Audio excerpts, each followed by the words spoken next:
The only people who don't want to disclose the truth are people with something to hide. Okay, ladies and gentlemen, please say good morning. Welcome back to 630 KHOW. Jack Cashill is with us. First of all, good morning, sir, and welcome back on a Tuesday. Hey, Peter, my pleasure, and it's always an honor to be on your show. Oh, you're kind. We're going over a bunch of different issues. Obviously, you know what they are. What I'm fascinated by, again, is the MSM, the mainstream media. And there was a great question asked if Barack Obama can simply prove or provide his eligibility beyond any reasonable doubt, why doesn't he just do it at this time? And that's an excellent question, and one that we've been asking ourselves for the last 3.5 years. Yeah. And it's interesting because I'm, as we were speaking, I was reading the new David Maraniss biography. I want to ask you about that. Yeah, and I hadn't gotten. I should warn people who might buy it. The first 150, you're 200 pages in before you meet Barack Obama. So there's a lot of, prehistory. So I haven't even gotten to the birth yet. And I must say I skipped the first 150 pages. So it's, not being overly concerned about the fate of Barack Obama's great-grandparents in Kansas. But, I'm curious to see what kind of evidence Maraniss has mustered and how reliable that evidence is. What do the reviews say about the book? Excuse me? What are the reviews saying about the book? Well, the reviews are kind of interesting because they are forced to confront the fact, as Maraniss himself was. I mean, what's interesting was yesterday's review in BuzzFeed by a fellow named Ben Smith. He's a very influential insider. He was with Politico before he became editor-in-chief at BuzzFeed. But what he says is that he counted 38 instances in which Maraniss points out that the story that Barack Obama told in dreams was not true. So then Ben Smith says, this is the first time anyone's debunked Barack Obama's life story. Oh, yeah? Yeah. Seems to me that some of us have been doing it for about the last 4 years. Sure. There's guys out there that have been humping this for a long time. Yeah. But so he says what again?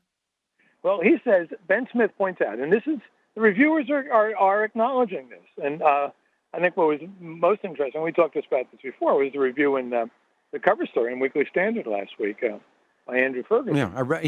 He was really interesting. We spoke with him about coming on a radio show. He says, "I'm too shy." He stands by his piece. This is a shy guy, and I thought, okay. Well, but they're saying a little more, much more gently, what was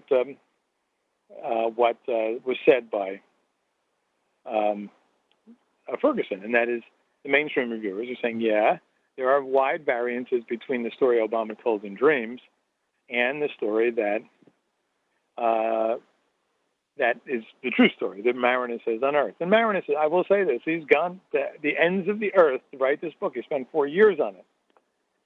Now, I think she would be a little more generous towards people who don't have the resources that he has, but had the inclination to penetrate the veil that the mainstream media had thrown over Barack Obama. But to this point, he doesn't seem to. He talks about a pseudo army a hapless army of pseudo historians, blah blah blah, right, yeah. grasping onto this and that. I think he's talking about you and me here. But nonetheless, he's done something of a useful service in showing to the mainstream media. I mean, we've been trying to show this for years without much success in penetrating it, that the story is false. Mm-hmm. Now, what he does not do, and this is which makes the rest of the book seem almost foolish, is that he does not broach the question of whether he wrote Dreams from My Father. And until he does that, then he has no reason to no way of understanding why and how Obama varied the story from the true story. And again, so this was supposed to be the blockbuster book everybody was waiting for. Yeah, and it probably will be. I mean, it'll probably be a big bestseller. I mean, 700 pages long. It's well written. I mean, it's extremely well researched. I mean, it makes all the other work that came before it, including David Remnick's 2010 book, The Bridge, seem pretty superficial. But the one that I'm sorry. That much said, he has too much affection for his subject, and it clouds his judgment and it shapes his storytelling. What's fascinating is Klein's book, which I think is just an amazingly good book, The Amateur. Right, and it's like at the top of the bestseller list. And he can't gain. Nobody will talk to him. The Nets don't talk to him. The big papers won't talk to him. No. And so we're going to have him back. I mean, I thought the book was just amazing, and the stuff. I knocked it off in one night. Yeah, and that idea of, offering hush money and all these. Why isn't that a story in the Denver Post? Yeah. I mean, they out of the Nixon era, they called it hush money. Right. And he names the guy, and he names the guy who brought him the money or brought him the offer, Eric Whitaker, who plays out in all of Obama's stuff. He's in the inner circle, and you think a guy like Jeremiah Wright, who I really got I have some newfound respect. I mean, he believes what he believes, and you can argue his beliefs, but he stood the line. He said, "No, well, I'm he's not." his own man, and he hasn't kowtowed, and he's and just on that basis alone.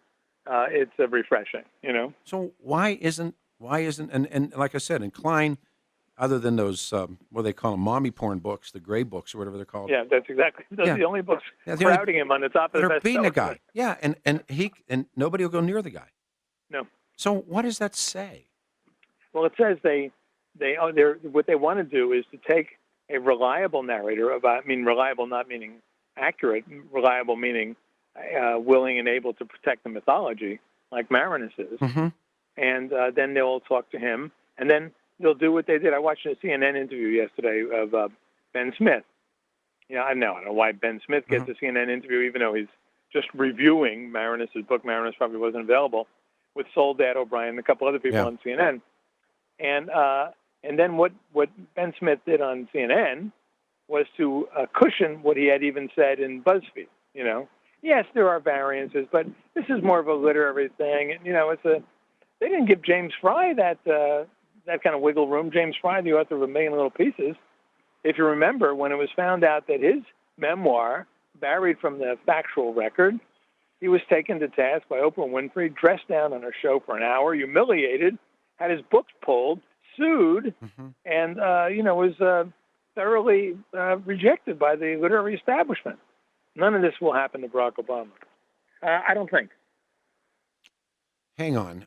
We'll take a pause and come back. If you want to get some calls in here, we can do so. 303-713-8255 is our phone number. Tuesday morning, June 19th, 2012. Hot Bikes tomorrow night, 9709 West 44th Avenue. They have a big show on Saturday. The guys from Drag Specialties are there. It's going to be 95 for the high, 83 on Wednesday. We're 630 KHR 721, 95 will be the high today. Whoa, 57 tonight, 83 Wednesday, and Thursday 89, Friday 99, Saturday 99 degrees. Man, KHOW, we have Jam Lions, great guest, Jack Cashill. David Ellis, Cherry Creek, the gold buyer in Colorado for 25 years, not new to the business. He pays the highest prices for your gold, sterling, silver, rings, diamonds, gold jewelry, Rolex watches, and by the way, they sell as well. So you're looking for great deals right now. Diamonds, Rolex, sterling, silver, old jewelry, deco jewelry, ruby, diamond rings. Ask for David. Get the free evaluation. There's no obligation. It's private. It's confidential. Come to the man's office. They're qualified to evaluate things from gold, platinum, silver, diamonds, watches, jewelry of all sorts. You may be sitting on a fortune. These appraisals are private and confidential. You don't have to make the deal. You can certainly find out what things are worth. It's a neat place. It's on the corner of 3rd Avenue and Clayton and Cherry Creek. He's got green awnings on the building. He's a terrific guy. I love him a lot. David Ellis, 3rd and Clayton and Cherry Creek. On the line with us is Jack Cashill from The American Thinker. There's yet another Obama book has come down, and this is David Manzanares' book. And the people expected this to be a very critical look. I really didn't. I've read him before. Actually, I met him. I thought, but you say it's somewhat of an apologetic, but no one buys the storybook. Is that fair? Yeah, I would say that Maraniss is obviously a fan of Barack Obama, and that he goes, and although he is a reasonably honest reporter, he has the blind spots that impede all people who are much too fond of their subjects before they start it. And so that even though he reveals what Ben Smith called at least 38 discrepancies between Dream from My Father and the actual Obama story, in virtually every case, making Obama's life seem blacker and tougher than it really was, he cuts him. He tries to explain it away. I mean, it's not a big deal in his view. It's interesting, Peter. I just read the fourth volume in Robert Cairo's series on Lyndon Johnson, and it's called Passage of Power, about the years 1958-64. And Cairo is obviously liberal. He likes what Johnson is doing once he's president, but he does not cut the man any slack.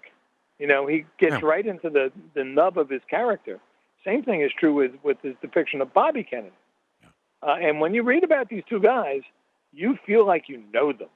And you don't necessarily like them. You don't like them at all, as a matter of fact. I mean, you may like them, but if you like them in spite of the kind of characters they have. Well, in Maraniss's book, and this is true with everyone who's written about Barack Obama from the mainstream, it's all softened. It's all niceified. And it's the net result is you're still reading a fairy tale, this time with maybe a few warts on it, but it's still a fairy tale, as Bill Clinton called Obama's story. Yeah, and there's a story about being with Spielberg and Bill Clinton. He's overheard saying things, disparaging things about Obama's eligibility. And with Spielberg. Yeah. And you'd think, well, who's going to grab that story? Nobody. Yeah, and the larger oversight, and as I mentioned, and I have an article on top of American Thinker today I would encourage people to read. The larger oversight, of course, is that Barack Obama, in no meaningful way, wrote Dreams from My Father, the book for which he's getting chastened for not telling the truth in it. And so at one point early in the book, Maraniss says of Obama, he says, if he hadn't been a politician, he could be a writer. He would have been a writer. Well, to me, a writer is someone who writes. Who writes, yeah, not so quick. Who writes well, actually. I'll give you here's an example of what's going on here. Have you ever considered discussing policy rather than conspiracy? Stick to what you know, Peter. Wrestling and drunkenness. Now, that doesn't answer any question. I'm going to read them. Send them to me. I'll read them. But it doesn't answer any question. It's just simply, I'm not offended. I'll read it on the air. But the point of it, and I'm sure you get your fair share of this, is why can't you just simply say, boy, these questions are legit. Why aren't they answered?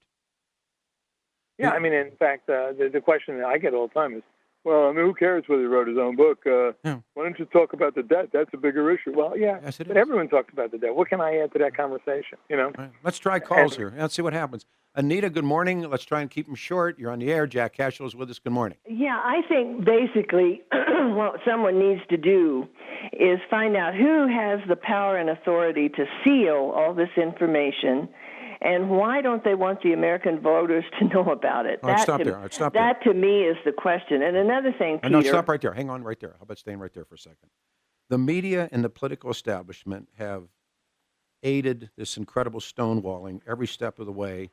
And I just read you a ridiculing email. Right. All right. Now, these are from people who seek the proof. Jack, how do you respond to the question? Well, yeah, and I think you have answered there, Peter. You can only answer those kind of questions if you have media backing. In other words, without media backing, there would have been no Watergate. No. Watergate would have been a blip historically. And in terms of presidential crimes, it's not even in the top 10. Yeah, the Pentagon Papers is another one. Right, but they, same thing with Iran-Contra. Same thing. I mean, if Obama had done that, they'd be celebrating it. Just like they can't get themselves excited over these leaks on the national security front. Other than this think, boy, it really shows Obama's a tough commander-in-chief, blah, blah, blah. Here's an email. Right. Without media momentum, he could steal anything he wanted to. Who's going to say otherwise? All right, here's another. Your topic is old. Even if he was born on Mars, he's superior to any of the evil, fat cat, greedy, mean-spirited Republicans. There's a reason not to ask. Well, another thing, and Peter, I'm not coming down on you, please. No, I don't care. I love you, but I think you have a reputation in this listening audience of being a dead horse beater. They said that to me about the Ramseys, and they said it about the Ramseys, Voorhees. Corey Voorhees, that attorney up in Boulder, Bill Ritter, the Mayor Hancock, all to no resolve. Well, and there's not always The mayor bought prostitutes. Corey Voorhees got screwed by Bill Ritter, who had to resign. Patsy Ramsey killed the kid. What more do you want me to say? Well, but it never, that did not come to an end. And I think what people, a lot of your listeners, myself included, we kind of get to the point where you say, here we go again. Well, somewhere there's an answer, and I can't do anything more about it except to say this is perhaps the most interesting mystery that I've ever tried to follow. It's far more interesting than John and Patsy Ramsey. That was a no-brainer. The fact that Bill Ritter was doing what he was doing and what they did to, and along with the district attorney's office and others, what they did to that young man, that was, I think, so damaging. And those people have all quit their jobs. But do you understand that nothing came from it? Well, Bill Ritter resigned. But all of the brouhaha that you have conducted on the radio, absolutely no resolve. And nothing has come for it. And I think people kind of say... How about those people that cheered the Denver Broncos? Did they win the Super Bowl? No. All right. All right, we go to James. James, you're on a radio show. We may have to put you on hold and pause. We got a break coming. You're on the air. Hey, what's up, Peter? Hey, listen, big concern here for me with the GOP. The GOP is falling directly into the trap of the Obama campaign again. Every single time he puts out last week or 2 weeks ago, he put out that 70s chunky bunky brother thing, and that was being played on the radio. And at the end of the day, I feel that I think he does. If he was born here, everyone says, I think he was born here. He probably was born here. But any day he's going to pull out the documentation, and once again, it's going to prove, and he's going to get more votes at the end of the day. So GOP really needs to slow down and listen before they just keep acting on this stuff, because you're just falling directly into the trap. You really are. It's going to happen again. It happened 4 years ago. Whoa, it's going to happen again. Again, James, you got me here. What's going to happen?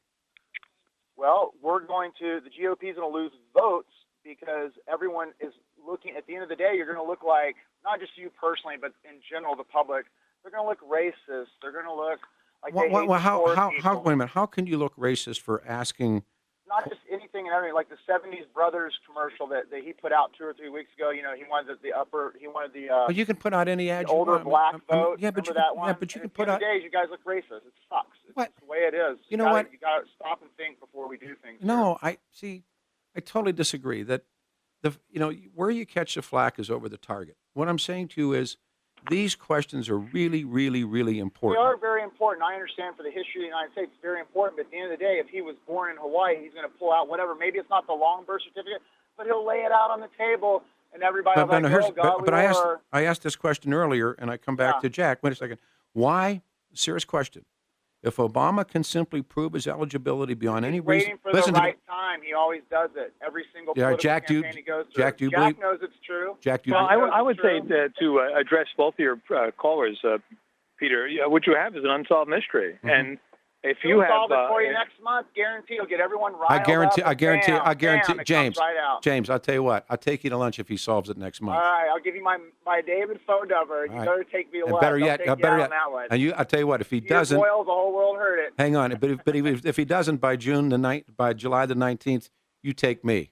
Sounds great. All right, I'll put you on hold. All right, get his number, Sheik. He's got a month. I don't think it's going to happen. 7:32. And actually, what do I want his number for? Because one of us is going to buy the other guy lunch. He said in a month from now, Barack Obama will provide all the answers. I say he won't. We have full lines. Jack Cashill from American Thinker is with us, and you wanted to respond to the two callers. Yeah, just to summarize their concerns and defend your continued pursuit of this. Just in the way of background, I wrote a book and came out in early 2011 called Deconstructing Obama. And I asked two basic questions in the book. Did Barack Obama write his own books? And is the story they tell true? The answer to both questions was the same. No. Now, when the book came out, of course, I was vilified just as you've been vilified, by sometimes even by your own supporters. Why don't you talk about the debt or something? Okay, yeah, sure.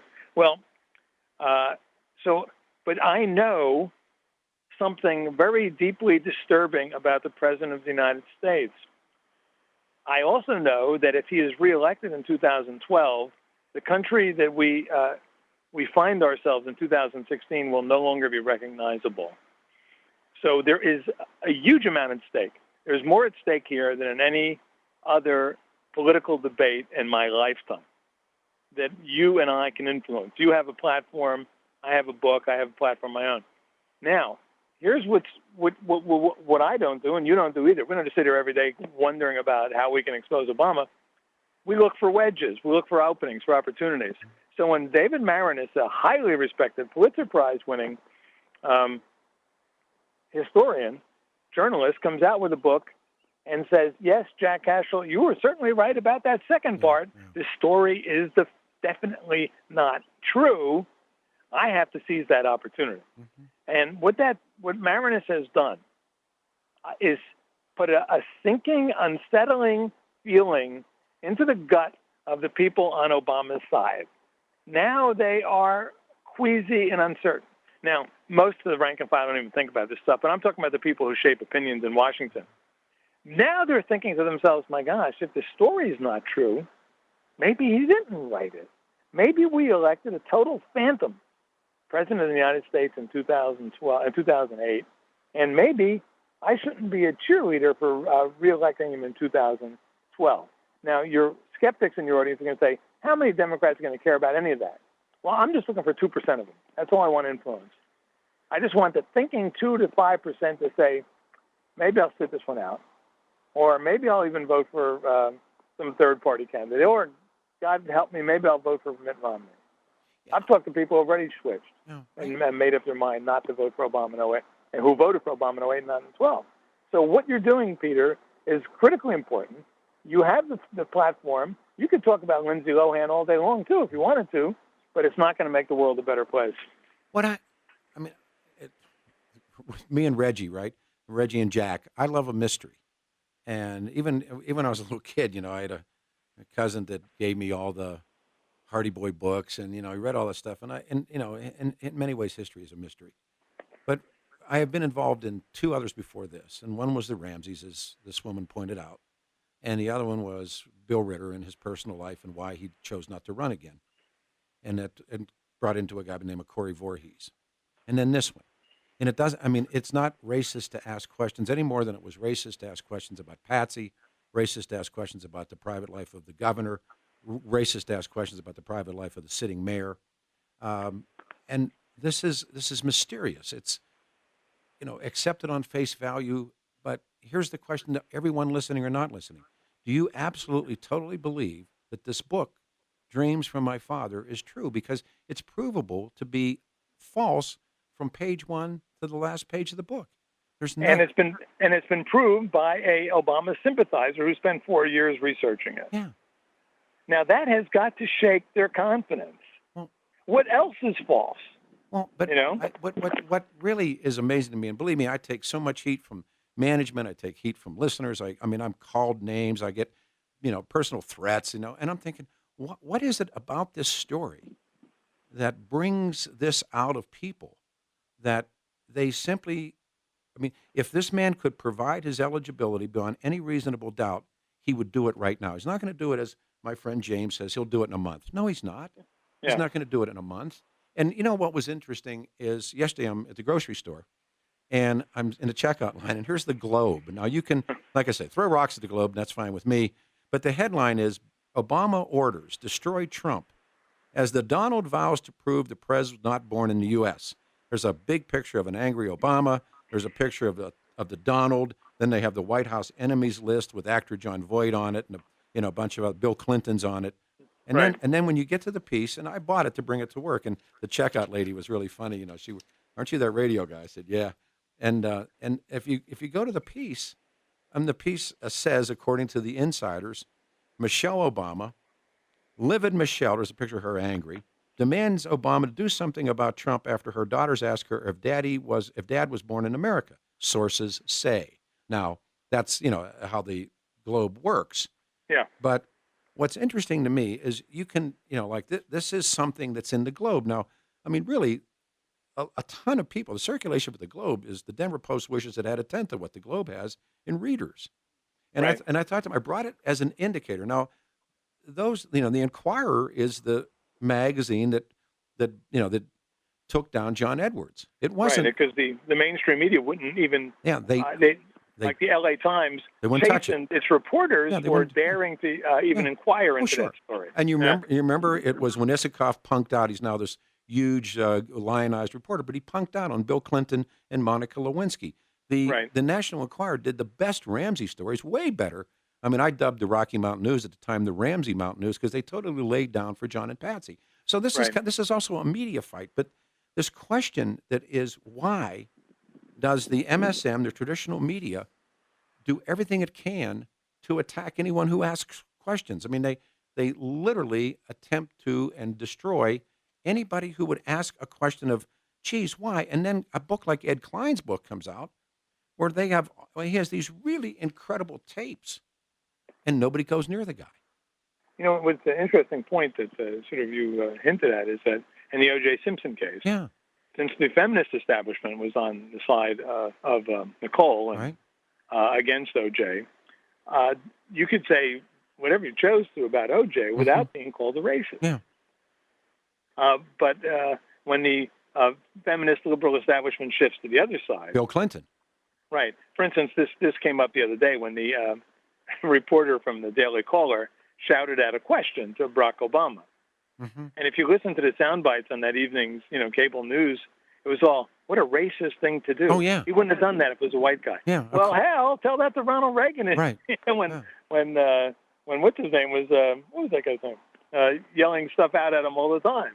Was that Donaldson, Sam Donaldson? Yeah, Sam Donaldson. He used to yell at him stuff all the time. And but is that the only way that you can answer these questions?